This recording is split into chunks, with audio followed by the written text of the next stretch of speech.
Let's solve climate change. Let's save the planet. What better way to do that than to ensure that we've enshrined in law that the United Kingdom, 1% of the world's population, makes sure that its carbon footprint is not harming others.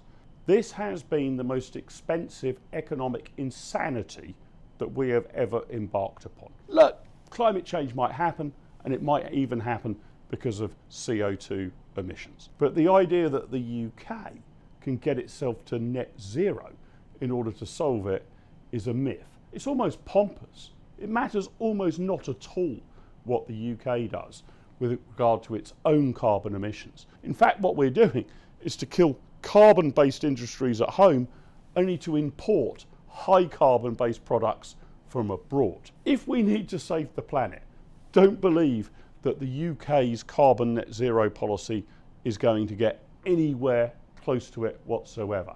We've already seen colossal reductions in carbon emissions since the 1990s.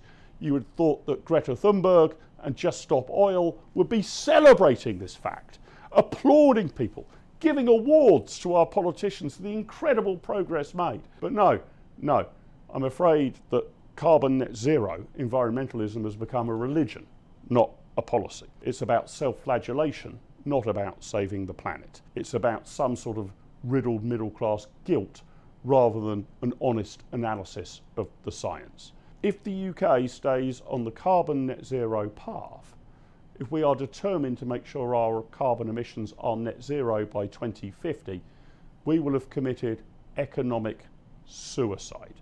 We should at least repeal that commitment and take a long, hard and cool look at what we really need to do for the environment across the board, not just with regard to carbon dioxide. This mania needs to end.